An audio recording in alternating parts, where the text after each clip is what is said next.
I think helping others is something which has helped me in my career as well, because one way or the other, if you help someone else, even with the slightest knowledge you have, or even with a pep talk to a new immigrant, I think has helped me a lot in my career.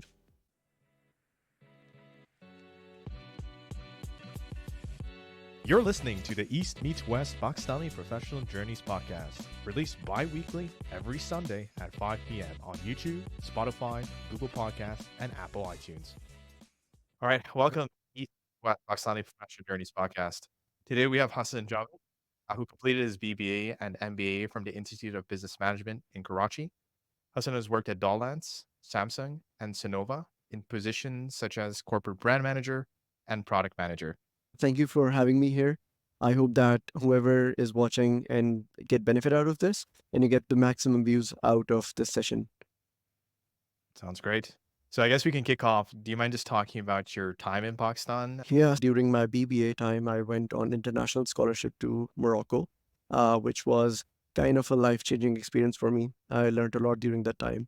And right after graduating, basically what I did was I started the job search, which any other graduate does.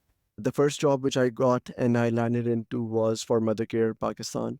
So how I did was it was like a coursework or a project that I was working on. And like any other student, I was in search for a job, a relevant job.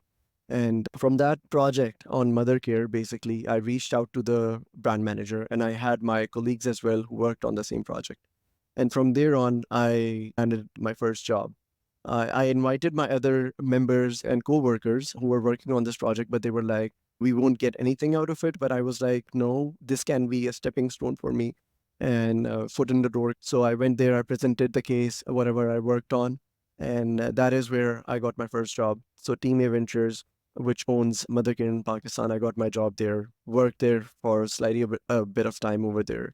Soon after that, I got this opportunity of working for PAS, Pakistan Advertiser Society, which I thought is going to be one of the life-changing experiences for me, where I would network, jet in with the marketing fraternity in Pakistan, because I eventually wanted to become a brand manager. I handled the awards, PAS awards, Digi marketing conferences, I guess it was the name back in the days like 2016.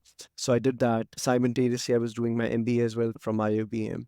A lot of things in motion, but I would say that I'm a person who's hardworking and who believes in continuous learning. So that was one of the pinnacle points where, after which, spending a year over there, I landed a job at RN Electrical Appliances, which owns Kenwood and Homage in Pakistan, so consumer electronics brand. And from there on, my consumer electronics journey, it was a campaign with Nawazuddin Siddiqui and Aisha. So it was a time when Nawazuddin Siddiqui was being launched in the movie Race. So they were in Dubai. And at that time, I remember that when we called him and we wanted him as a talent, so Shah Rukh Khan was the one who gave approval that you can go and work for this brand. But eventually, that campaign was so good that it's still there on YouTube amongst the best campaigns, and got a lot of learnings and whatnot. So soon after that, working there as assistant brand manager, ended up as a brand manager, got this opportunity from Dawlance, which at that time became part of Arçelik AS, which is a Turkish global multinational which owns multiple brands across the world like Peko, Grundig, Dawlance in Pakistan, Arctic, and whatnot in India, Sri Lanka, and Bangladesh. So I started working there as a specialist, even though it was like a step down for me, but as part of the size of the company, it was multinational. And the biggest brand and the oldest one in Pakistan is, we were a pretty small team back then, only 3 people at that time. But working there as a specialist and then promoted as a senior specialist and then team lead, working as a manager over there as well. I would say amazing learning curves over there. So won FE awards, Dragons of Asia, Digi awards, and then I came to Canada.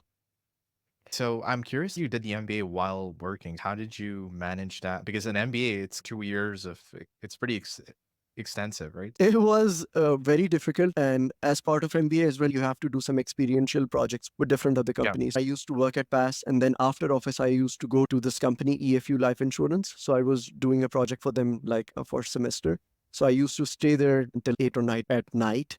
Thankfully, I wasn't married at that time. So I could keep my time for myself, for my work. So it was all that. Saturdays and Sundays classes, during the weekdays office, and then after office I had to sit in late and do my projects. It was very difficult, but at the same time I would say it was worth the experience. So you mentioned the term pass. What is that? So PAS is Pakistan Advertisers Society. It's like Oh, a not-for-profit organization which represents brands in Pakistan, which is why I joined PAS, because that is what I thought that is going to be the starting point for me to make network within the Pakistani marketing industry, which gave me a lot of exposure. I hosted a lot of events, managed a lot of stuff. So that was PAS. And I directly reported into the director of PAS, which was Kamar Abbas. And I'm still in touch with him. Learned a lot from him and amazing exposure and learning. you had throughout your time in Pakistan, like what motivated you to keep pushing forward? Like it's quite uncertain, like in terms of a path, right? Like you just learn as you go. So how did you know, like what pushed you forward into this field? I think at every stage of life, there are a few individuals who inspire you, who become your mentors.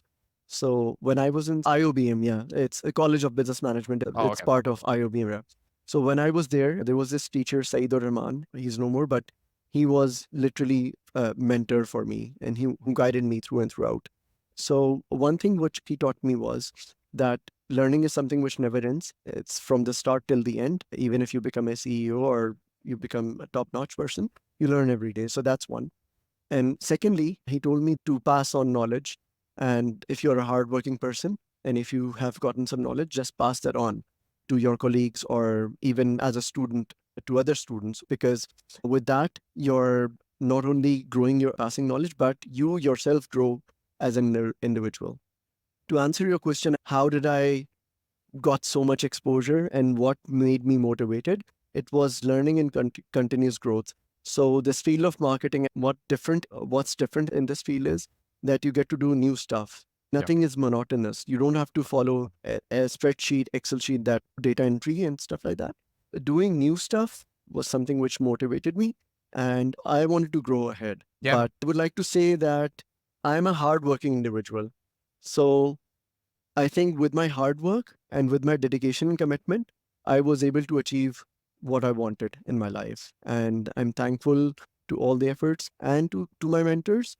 So in terms of projection, did you have a plan, like a yearly plan, or did you just go like there was an opportunity, you just went for it, or did you have a like in the back of your mind, okay, this is where I should be, or did you have any plans while you were in Pakistan, or no? So yeah, there were definitely some plans and like a long-term plan because I was fortunate enough to witness COVID as well because that was one of the changing experiences which I think newcomers cannot experience because my generation or the people who were working at that time faced a lot of challenges and learned a lot. So in terms of long-term goals, yes, I had those goals to lead a marketing department and a team and to be someone that somebody would reach out to, that this is the problem which Hassan can resolve. And this is something which Hassan has expertise on.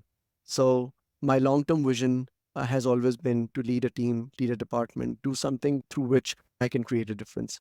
So it was vague, but in terms of roles and titles, I wanted to become a brand manager. So that was a long-term Right. vision which I had. But as I was working, I never kept myself blocked to a JD, to a job description. I always kept on seeking work. I always went to my seniors, to my line managers, and always seek that what needs to be done, let me know. Even if I had experience or not, I always felt that was a time of the stage that if I'll do anything or anything new, I'll learn. And with that experience, that will be so much intense that even books cannot teach you. So I think that was something which gave me a lot of exposure and immense learning eventually. Got you. So I guess we can move forward into your exposure to Canada. So how did that come about, and how was that experience like when moving from Pakistan to Canada? My story for moving to Canada, it was just like as we switch a job. My motivation was not to leave the country, but it was more of that at least try and test it, how it is, because Canada is a very welcoming country. Its policies are very welcoming for new immigrants, which actually motivated me to apply for PR and then eventually come here. So if I talk about my Canadian journey, it was more around learning and getting more exposure, more about international exposure, which somewhat I got in Dawlance, Pakistan as well, while dealing with my Turkish partners and the other partners sitting across the world. But so moving to Canada was more around a strategic decision for my career and for my family as well. So I think that was the main motivation behind it.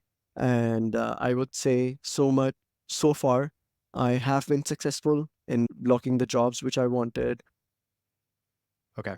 So, in terms of the first role you got in Canada, I feel there is a struggle for new immigrants that are coming into the experience, like the companies that might be known in Pakistan, right?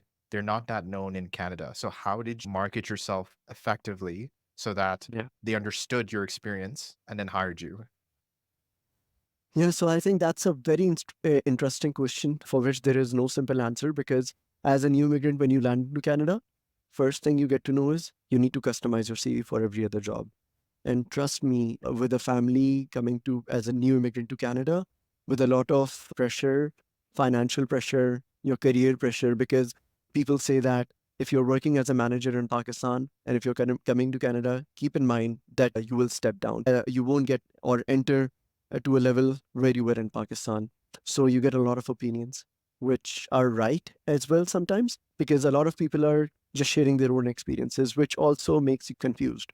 So to market myself, I got a chance and meet Omer Ayub, which is running one of the groups here in Canada.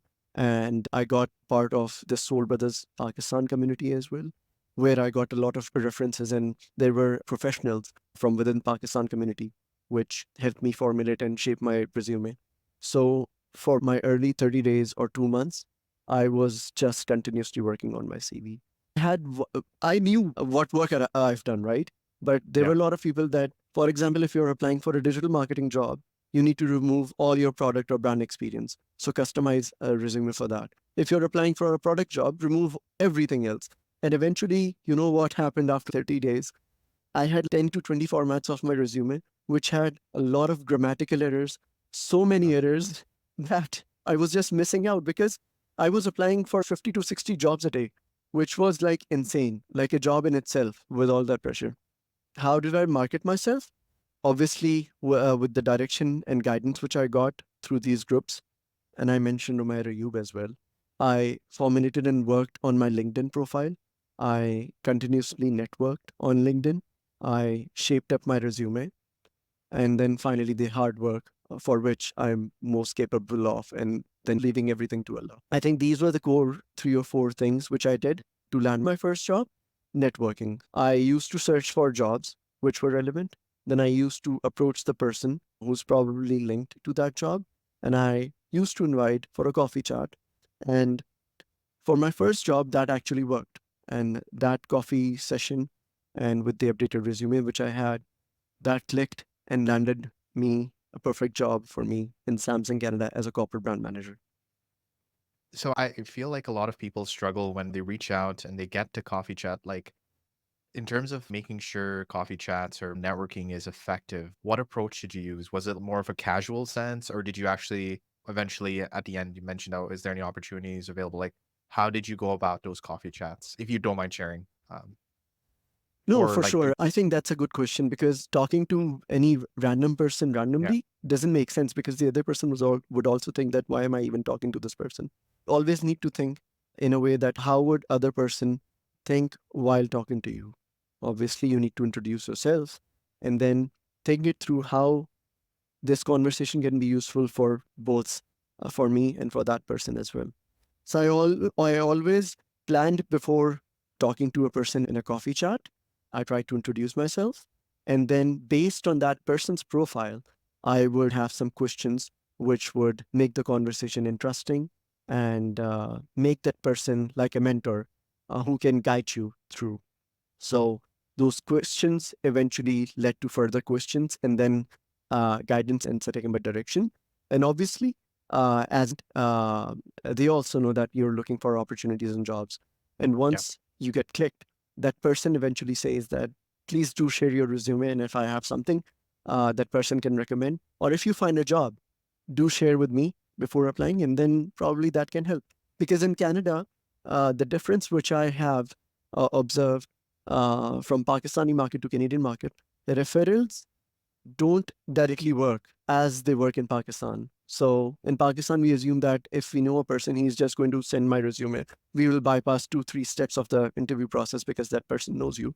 But in Canada, it helps you slightly in a way that if that job is directly related to the person, and if you have clicked with that person, you would then have to go through a process, which will be having like 10, 20, or even hundreds of candidates. And why would that person even support you? You're a Yeah. random immigrant or a random person, and they have a lot of opinions about you. Why would they even refer you? So Right. you have to sell yourself. You need to know your USPs, or you need to know what you have to pitch to the other person. So, for instance, if that person is a digital marketer, you need to make sense what knowledge you have or how relevant you are with that person. And so, for instance, if you're talking with a product manager and you're more towards digital marketing side, if you start selling your digital ideas to that person, he might not know because his forte is not digital marketing, right? So you need to make yourself relevant wherever you go. So that's what customization is, what you have to do while you're selling yourself or pitching yourself to a person. Okay. And for your CVs, was it like one pagers or two pagers or any? Yeah, so interestingly, in Pakistan, when I had my CV, it was like a one pager, no details, no nothing. But when I came here, what I did was because my field and domain is wide from digital marketing, product marketing, and brand management, because I've done all this. As in Pakistan, there's cutthroat competition. There's Yeah. one person doing work of four, I would say. So yeah, I did a lot of work over there, and my work was diverse. But when I was applying here, so all these three areas were relevant to me because of my experience. And initially, I made like 10 or 20 CVs, resumes. But then eventually, I ended up making 3 resumes. And then finally, after getting the right direction, I only had one CV. And that CV had all relevant stuff, which could be for digital marketing, product marketing, or brand management, with relevant numbers and achievements. The key formula which I used was to keep myself or make my resume in a way that it gets attention of the HR person, first of all, because that HR person is someone who just goes by the book. He wants to see the keywords, the JD, which he has received from the brand manager, product manager, digital marketing manager. He would just want to see those ticks that, okay, he has SEM, SEO, or product management, PNL Yeah. experiences. So I made my CV for 2 pages. It was a 2 page resume, which I have currently. But in Pakistan, I only had a 1 page resume because there you don't need details. And they know your companies. If you're working for Kenwood, Yeah. Dawlance, or any other local company, they know you already and you have a name in the industry. But in Canada, I think based on your experience, if you are a freshie or someone who's just starting your career, I think 1 page resume is fine enough. But if you're someone like me who has 8 years plus experience, I think 2 page resume is good enough. But if you have 10 years plus of experience, 3 page, but not more than that. But at the same time, you don't have to make it boring. Eventually, there's a human who's looking at your resume. And at least in the field of marketing, it's highly saturated. So you need to make it relevant, have your keywords there, make it attractive. I'm not saying make it flashy with a lot of colors, have your picture over there or something, because you don't have to. There's lesser room for racism there. And having a picture there for diversity inclusion, it's not recommended to have a picture. But yes, have your keywords, relevant keywords wherever you're applying. Make it elaborative. Your sentences should be short enough, but you need to follow a star approach in your Yeah. resume and while you're doing your interviews. Right. So I feel like that's the first step. You get the CV in, you finally get the interview. So now this is, I guess, the second one, which is the actual interview. So Yeah. how did you go about sharing your experience in a way that the interviewer understands? Did you like reference company's hair as a in the interview, or was it just you just talked about your experience in Pakistan? Oh, yes. Initially, when I started applying, I got a lot of interview calls somehow, and I landed some interviews as well. But I thought that Canadian interviews are pretty simple because I didn't know the culture. Because all they used to ask was, what kind of work environment do you like? What are your key strengths? Any weaknesses? Any conflict management history or something? So I used to give bookish answers. So, for example, Hassan, what kind of work environment do you like? I would say open door and an environment where you have autonomy, where you can do stuff by yourself and you have freedom to work. So it's a good answer, but pretty bookish. Doesn't show that I have some experience. So what I learned was that for whatever question that is being asked, I used to keep in mind, for instance, if I'm applying for a job, I used to prepare myself before going in an interview and thinking how that company would want me to be. How can I be beneficial for them? So, not lying in the interview, but for whatever question is being asked, you need to give examples. So, as you asked that in interview, did I used to talk about Pakistan a lot? I never used, obviously, that was my main career. Like 7 years, I worked there. So I have to mention that. But I also have to make it relevant for them. So I worked Yeah. in multinationals. I have to tell them that I have this experience of working in diverse environment, people from around the world, right? So mention all the examples, but make it relevant for them. Because eventually work is work, working in Canada or in Pakistan. But it's just that there's different culture which you learn. And to be honest, in Canada, what I've learned so far, there's a lot of work life balance. And it's not like having one person doing four jobs, but it's more about having focus. So, all these interviews which I used to go through, even though those questions seemed simple, but people here, they focus a lot on your answers, what you're given, and trying to deep dive in what you're trying to say. So did you have like a template in terms of your interview responses, or was it just you talked about your experience? So yeah, if I talk about a template, it was a basic star approach, which I used to keep in mind, and which is even logical. If anybody is asking you a question, he wants to know your answer. He wants to know the situation because he wasn't there while you were doing your work. So you have to explain your situation. You have to explain your task, what you're doing, your action, and the result. So that was something which I used to frame up in my mind while the question was being asked. So I used to take a pause and then answer it rather than just speak, because a few pauses helps the other person who's listening understand what you're trying to say. And then it also gives you leverage and the opportunity to frame your question as well. So before any interview, initially I never used to prepare, but then eventually I learned that they go to into detail. They like to go to into details in Canada.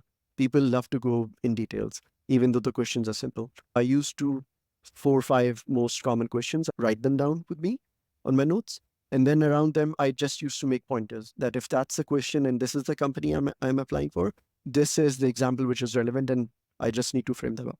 So I think that was something which I used to follow. Awesome. No, I think that's really valuable advice. When a person first comes in, like they have no idea, like the star and all this. So it's a really good breakdown.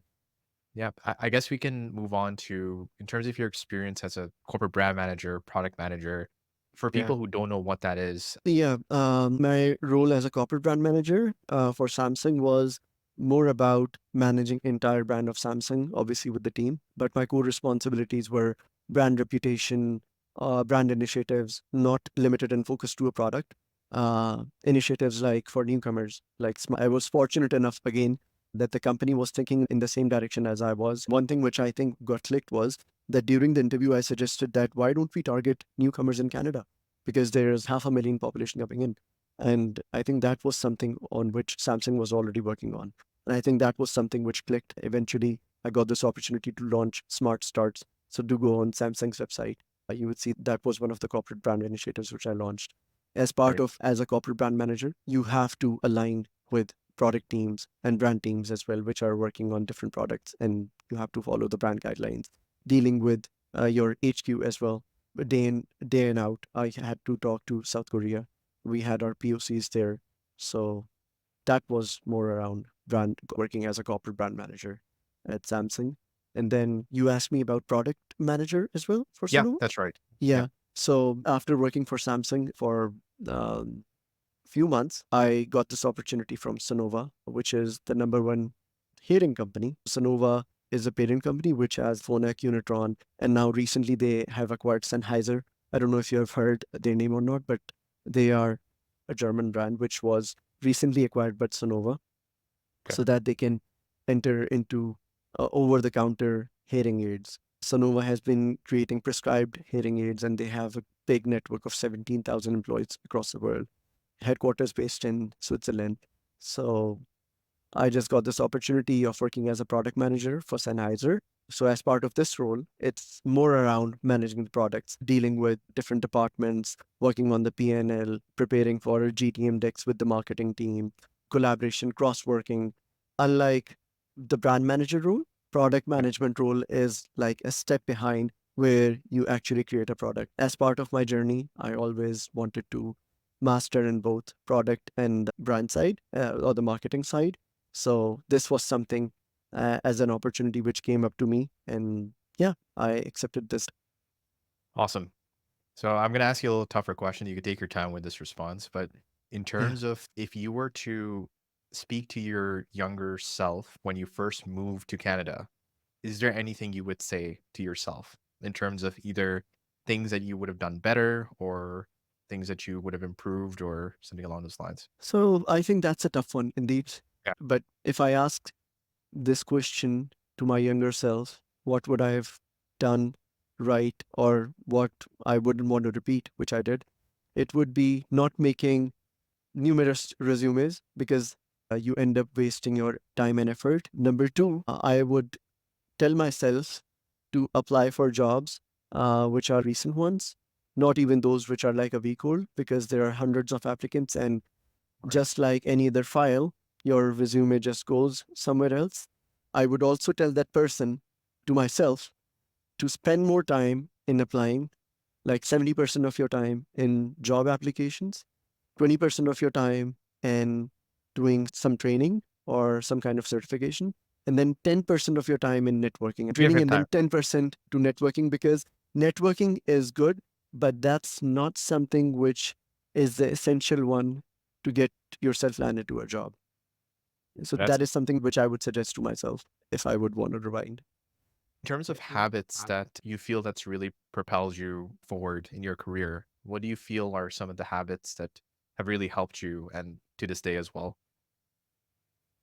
Hmm. So I think a hardworking individual is something which has pushed me and has made me achieve what I am. And I think another thing is modesty and humility, which a person needs to carry. And I think helping others is something which I think has helped me in my career as well, because one way or the other, if you help someone else, even with the slightest knowledge you have, or even with a pep talk to a new immigrant, I think has helped me a lot in my career. So I think these are the traits which has helped me in my career, because I wouldn't say that I am like the best person with a lot of expertise, because I think there are many other people, many other individuals which much more knowledge, which much more skills than me. But I think what sets me apart is my hard work and my modesty or humility to whatever I'm doing. Got it. And in terms of cultural traits that you might have maintained or kept from Pakistan that's helped you here in Canada, are there any that you had, any specific cultural traits or habits you either developed in Pakistan and you got here? Were there any? So yeah, I'm a pretty proud Pakistani and so proud of my culture as well. I think one thing which I found in Canadian culture is that they would want to ask you, even in interviews or at work, about how's your life, how's your health, and they would want to ask you things which are apart from work. That is how they try to gel in. But in terms of my culture, I think so. For example, if I'm eating anything in Canada, people don't ask you that, hey, do you want to share my meal? Because they Oh. just don't want to share it. So this is Right. something which I've maintained and which kind of clicks as well. And the other person feels good about it, that this person is actually asking me, why is he even asking me? But this is something which is like a positive thing, which I carry. Another thing is it's more towards religion, but halal. So Yeah. I'm open about it. Even if I'm going to a pub or somewhere, I just openly say that if there's something vegetarian, I can eat. But I don't make others feel uncomfortable, because obviously I'm living in Canada, and I would want, if anybody's coming to Pakistan, I would want them to get gelled in their culture. I maintain that. At Samsung, there was like a prayer room, but in Sonova, there is no prayer room. But my colleagues are open about it and they're fine with it, even if I take a 5 minutes break to pray. So I think these are a few things which I have kept close as part of my culture. Yeah. Oh yeah, I forgot to talk about this. So I'm playing Yeah. MCL Mississauga Cricket League. I'm playing Etobicoke League as well, hardballs. Nice. I think this is something which is pretty cool in Canada, that because of in summers people just want to go out. So my brother actually motivated me to start playing cricket, and I love the fact that people follow it religiously here. Even though in Pakistan, people do play cricket, but once they're in their corporate careers or once they have their families or something, they just stop it. But I think this is a very good thing which Canada has. So cricket is evolving. Just look at multiple other brands. They're like brand ambassadors from Pakistan and India as well. So cricket is growing and it's there. So cricket is there with me. And yes, thank you for bringing this up. Yeah, I love your positivity, and you didn't even mention like Pakistan's performance this recent World Cup, but I like the positivity. As a Pakistani, and so by the way, I also support Arsenal. So my life in terms of sport, it's very heartbroken. It's very difficult to support Pakistan and Arsenal at the same time, but you just carry that on. You keep supporting. You wake up in the morning, you watch the matches, and then, yeah. And don't take it too much too hard, right? Try to, but anyways. How do you define success, either professionally or personally? You can go either way, anything you would like to share before we end off. I think it's something subjective. Success for any other person can be like moving to Canada. Success for any person can be getting a job. Success for anybody can be like keeping your family, keeping your parents together. So for me, success is in having a perfect balance between your work and your personal life and keeping others happy around you. So for me, if I would say I'm successful, and so far, because as an individual having 8+ years of experience with almost 8 international awards, maintain same level of managerial role which I had back in Pakistan and I have kept same here. My family is here with me as well. So I think that is something which I would call success for me. And Yeah, I found this interview was excellent in terms of the coverage you did, both of your experience with Pakistan and then talking about how when you landed, the interview process, the coffee chats, and the CVs as well. So it's pretty detailed, and your experience as a product manager and a corporate brand Yeah. manager. All of it was really solid, and I thank you for taking the time to just generally chat and No, helps. thank you so much. Thank you so much for doing this. And you're doing something meaningful, which would, I hope that it helps others and your page grows as well. And I hope that my answers weren't vague, because in interviews, specifically, you shouldn't answer too long. For Yep. job interviews, one recommendation I would want to give any of the other anyone who is just watching this video, keep your answers concise to the question, because what happens is once you're listening to a question, you're just trying to answer it. And while you're trying to answer it, you sometimes forget the question, what's being answered.